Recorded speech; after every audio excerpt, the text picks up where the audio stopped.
And so my name is Jay Schenirer. I'm the city council person for District 5, and this is another in our weekly updates of what's going on in the city.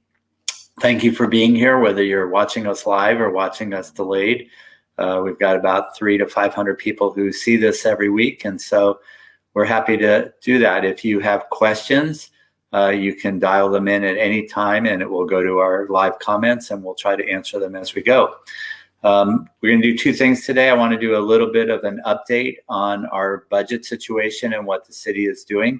And then I have Dr. Flojaune Cofer here with me today. And we're going to talk a little bit about what we should be doing in the community to address the challenges as a result of COVID, what's happening here.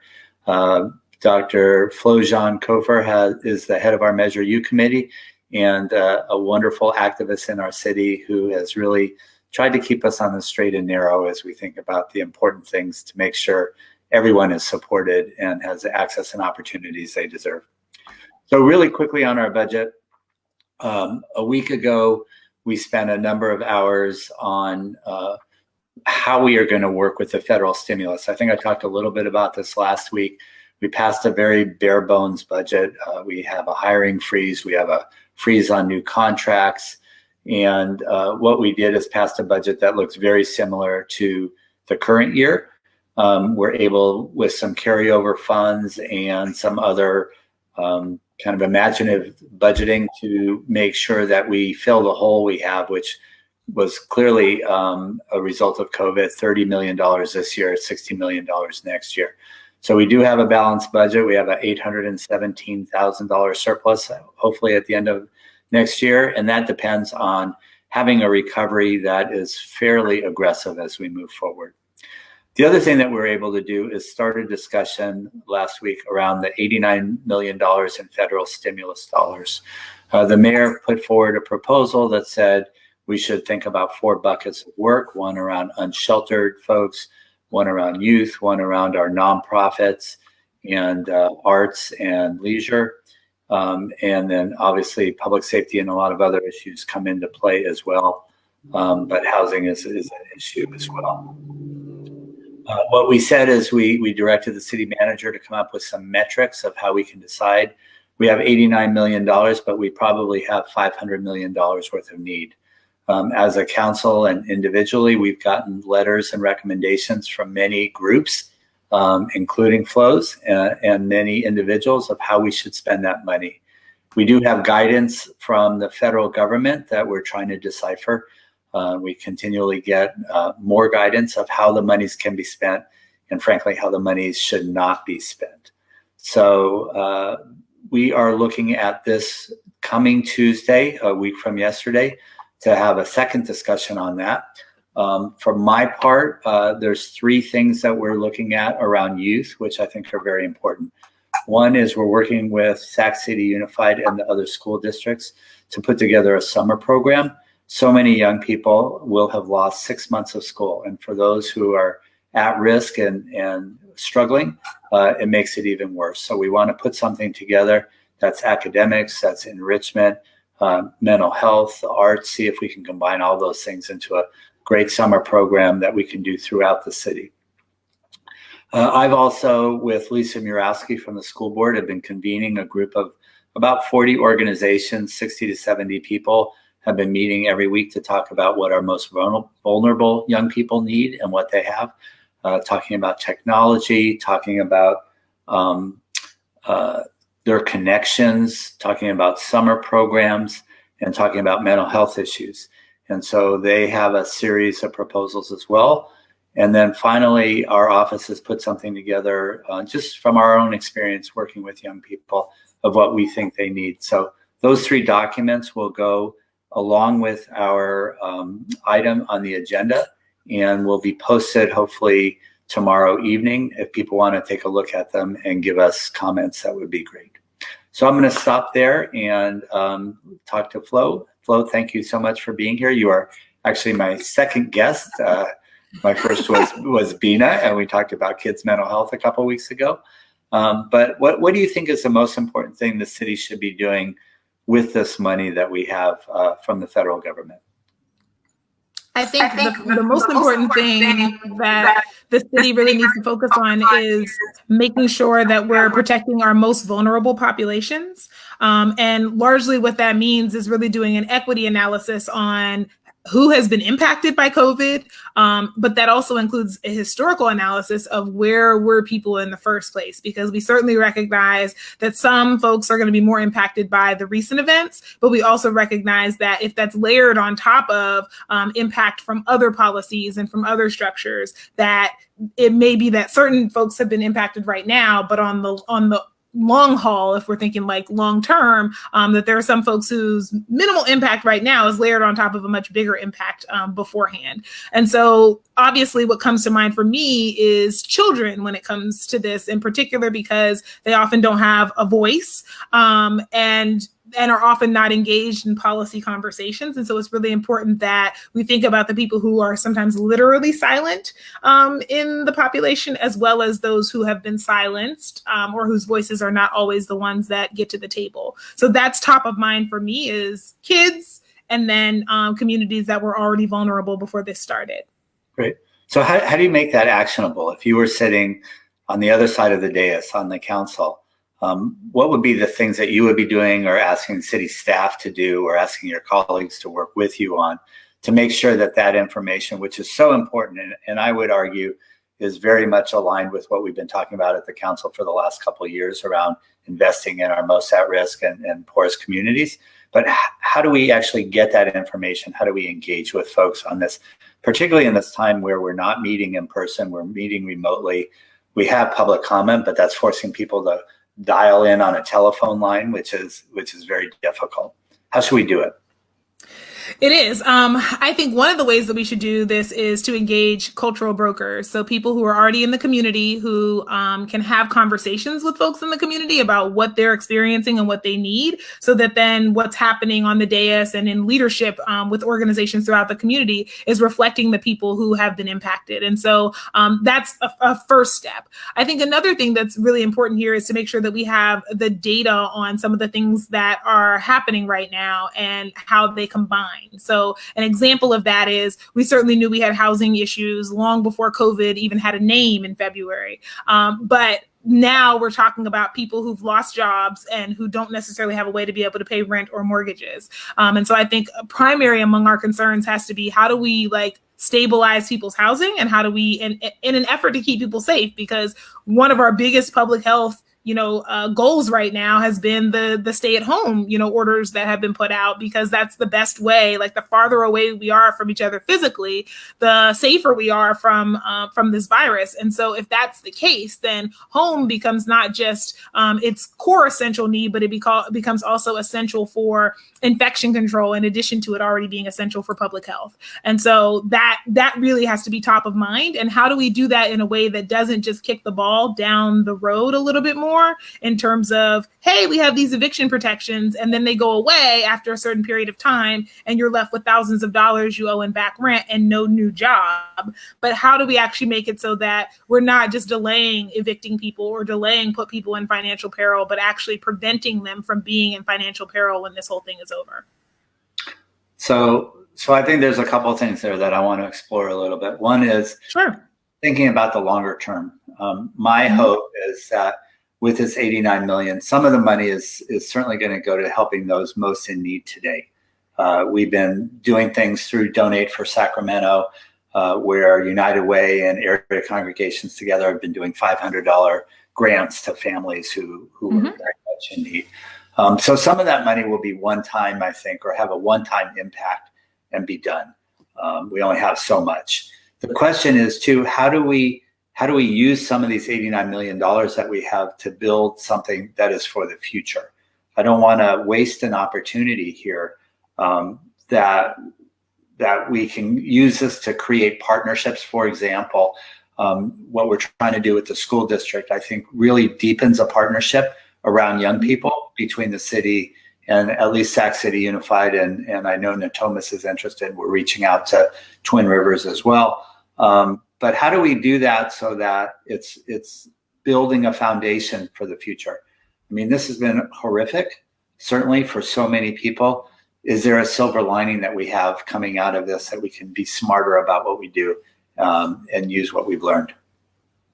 Yeah, I think one of the things that this has allowed us to figure out is sort of what are the essential functions that have to be done in person, and what are the places where we've been able to include people without having to be in person. And I think those are valuable lessons. It certainly has not been done perfectly, right? But those are valuable lessons that we should take with us into our day-to-day practices, even after physical distancing is no longer required. How do we continue to engage communities in multifaceted ways that don't always require the really high labor task of being in person with people?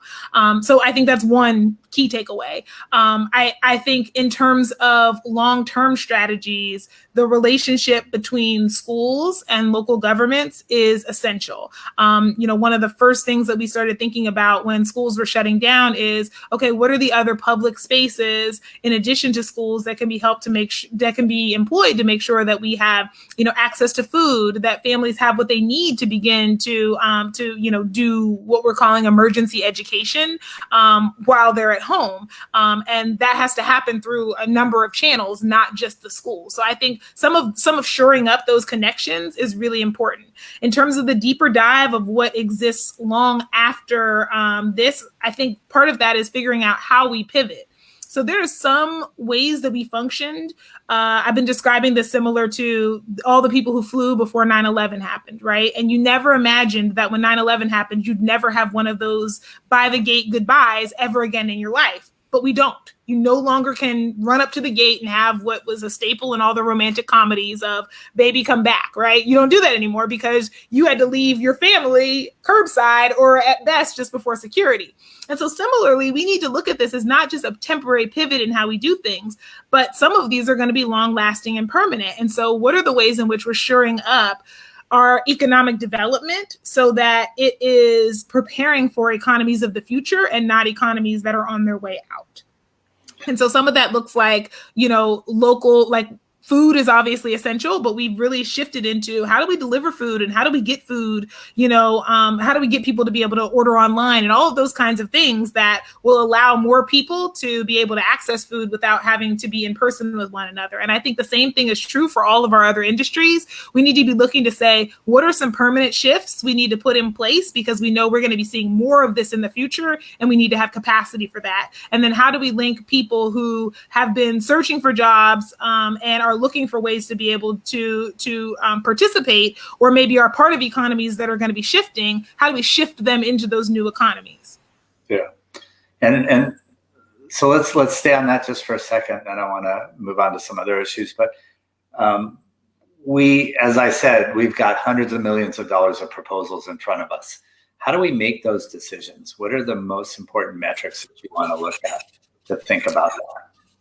So again, I think the biggest thing we can do right now is an equity analysis. So how many people, literally being counting, how many people will be impacted if we spend the money in this way? For how long? And where are they on a number of public health measures already in terms of, just their economic security, in terms of their mental well-being, in terms of their regard in society, like all of these things that we can use to be able to kind of assess where folks are.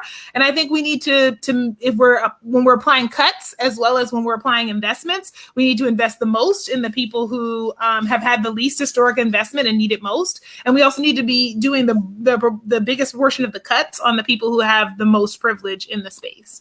And when we don't do it that way, we just take the existing disparities and inequities and duplicate them. Great. So we have a lot of work to do, obviously on this. What are the learnings that we've had thus far? And obviously we have a long way to go. I have grave concerns about opening up too early, but what have we learned about how we work? Or what have you learned personally about how you work that will change our lives as we go forward? What have I learned about how we work? Well, I mean, I go back to, I think that one of the key lessons we've heard here for a long time is concerns about what happens if everybody starts working from home, and will people be productive, and all of these, questions. And I think the answer to that is people will be just as productive at home as they were at work, with some exceptions, right? Obviously, there are lots of people who are also doing their job and parenting full time because their children aren't in childcare or in school. And so obviously their productivity is very different than it would be if they were working from home without those additional considerations. But I think generally we have figured out that some things really can be done remotely. And I think what's been most interesting, and I can say this as somebody who spent the early part of my career working specifically in government as an employee, is that, the technologies that sometimes government is loath to get involved in because of security concerns and whatever, that we actually can get those online, and we can find workarounds to some of those concerns. And so I think that's a big, big part of what we've learned is, you think about the accessibility of things when we do more stuff like this. Obviously, this is not an official convening, but when we're able to broadcast more, as opposed to only having things available for people in person to be able to engage. So I think that two-way communication using technology, this has kind of forced us into that, and forced some of the institutions that have been reluctant to embrace that to have to embrace it. I think some of the other lessons that we've learned are that we are, sort of one, I guess, we're one catastrophe away from this house of cards imploding, because we haven't done a good job of emergency preparedness. And so I think that's the next step, is that we can't always be in crisis mode. We also have to think about how much of this investment is shoring up ways that we can operate in the future, so that we can trigger, if unemployment falls below this, we put the following processes in place. If we have to shut down schools, we immediately have, a communications mechanism to get this information out and to engage schools. We have to really think about what's in place so that we can mobilize quickly, because I think the things we've seen have been amazing, but they've taken weeks or a month or more to get online. And we still have students who are in school who haven't been seen by anybody since March, and they're just not being tracked. And so those kinds of things, like having things in place that you can trigger when an emergency happens or when they're needed, I think is the biggest takeaway lessons from all of that. And I think we've been most hampered, aside from the virus itself, by our inability to do some advanced planning. No, I agree with you. I'm just add a couple things to that if I can. I mean, we know, and I hope they've made some progress on this, but at one point, Sac City was looking for about 1,600 kids that they really didn't know where they were. And just going through the schools is probably not the answer. My hope out of all of this, and how we're putting together the summer program, is that the relationship between the city, community-based organizations, and the schools will come out of that. This could be the biggest silver lining we have as far as young people. That collaboration around the needs of young people. How do we make sure we know where they are, who they are, and what they need?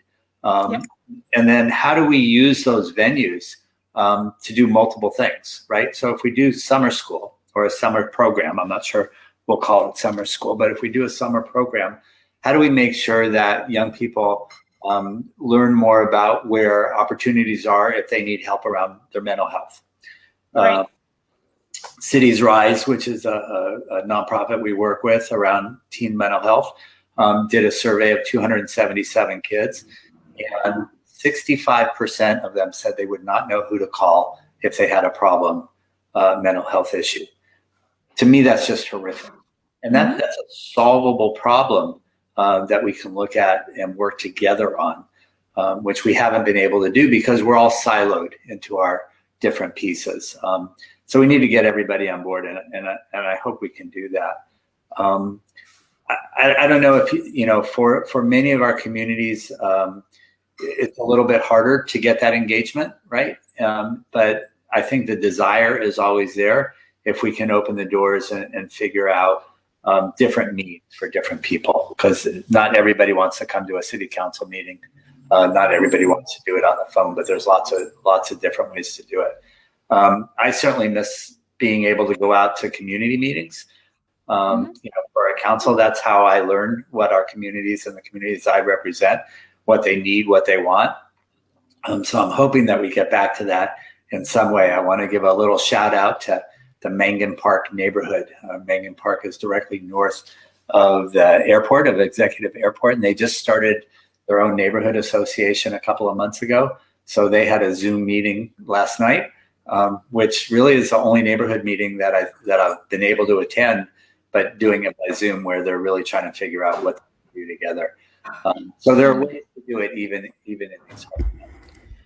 Yeah, and I'm looking at some of the comments that are coming in.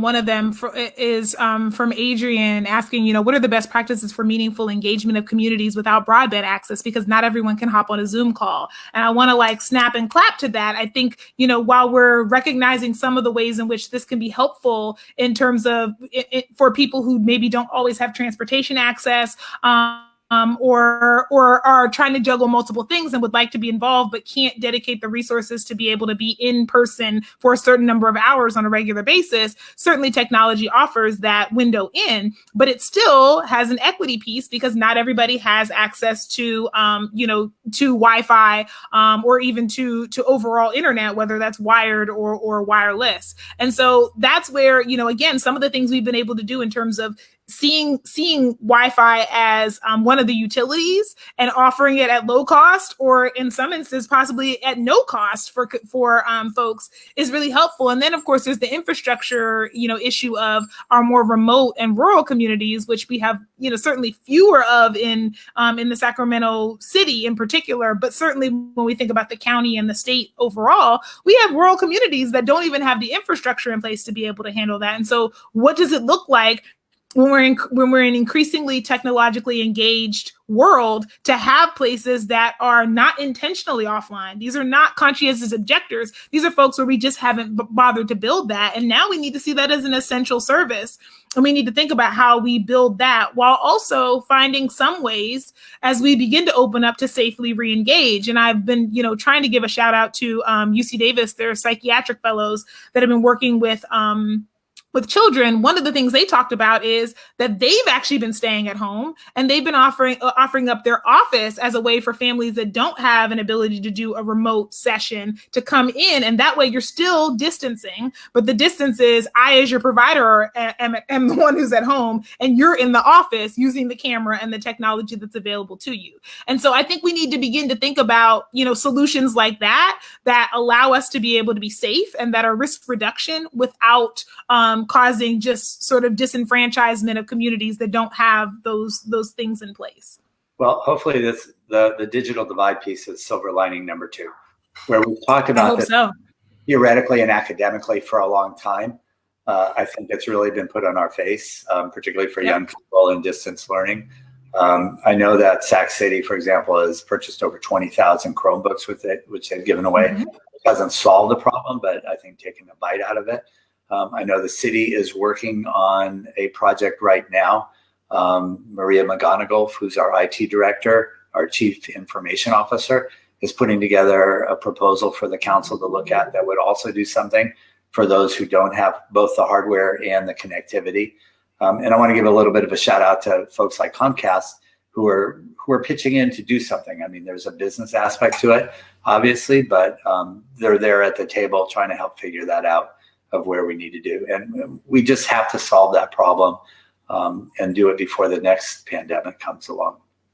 Absolutely. I mean, I'm reminded that, there are certain things that are similar about some of these emergencies. And certainly I know in my family, part of the reason that we had masks at the beginning is because we stocked up on them in 2018 when we had the wildfires and the air quality here was poor. So, and at the time I said to myself, it's unlikely with climate change, this is going to be the last time that we have some fires and that our air quality is bad. So let's go out. But that shouldn't be something that individuals have to think about. That should be something that as planning, we're all thinking about and preparing and saying, here are the scenarios that are likely, and let's be ready for this. Because I know in the public health world, we've always been talking about when the next big one is going to happen in terms of pandemics and what that looks like. And we seem sometimes to others like the scientists in all of the sci-fi movies that everybody ignores until the aliens show up, and they've been talking about this for the last 30 years. So I'm hoping that we keep the lessons from right now and we don't just go back to the way we were operating before, which is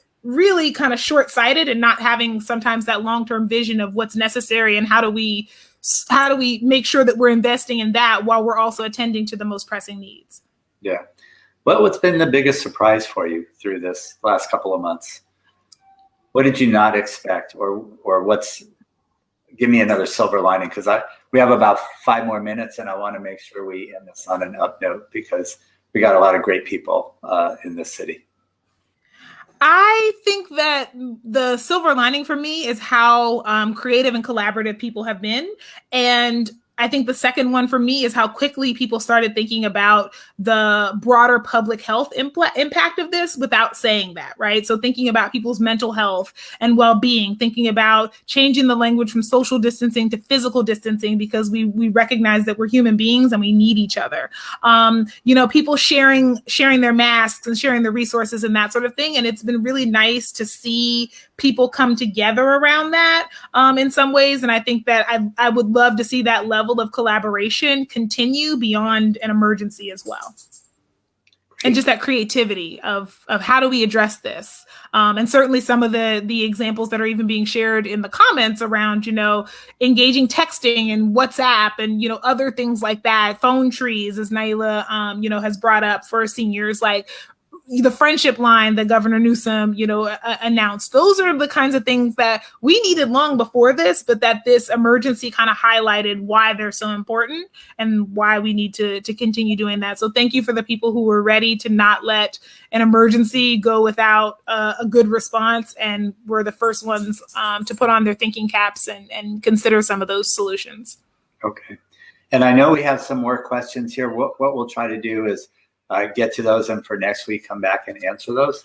But what are the 3 pieces of advice that you want to give out to people who might be watching this? Oh gosh, Dr. Flojaune. I'm giving advice. I feel like this is like relationship advice. I try never to give relationship advice. Let's think. I think right now, more than advice, my suggestion to everybody is to sober-mindedly approach this as this has had a really devastating impact, especially on Black and Latino communities. And so we need to acknowledge that. And we need to acknowledge that that was not because of, bad behavior or some sort of deficiency in those communities, but because of what was already happening in those communities before this, and that they were most heavily impacted. And that also our Black and Latino folks are more likely to be represented in our service industries that are on the front line and are essential workers.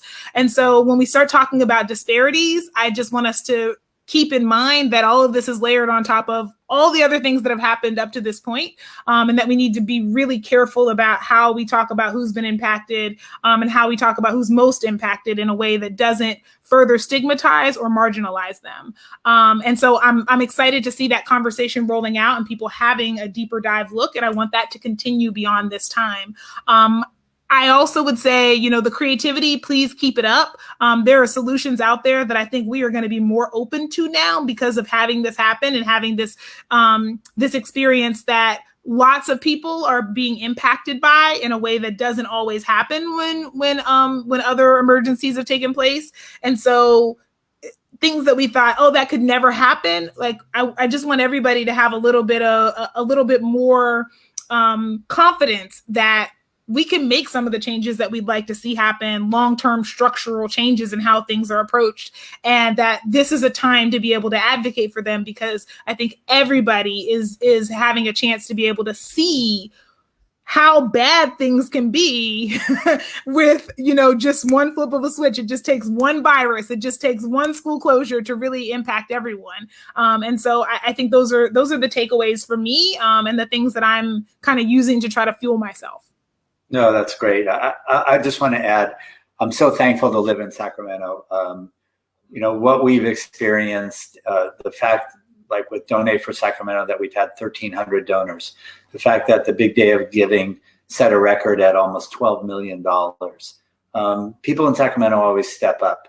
What I think the challenge is for us is, how do we hold on to that once this is over? How do we not go back to what was normal, but think about how we want to act with each other, how we want to communicate with each other, and how we want to solve these problems with each other, because we can't do it by ourselves.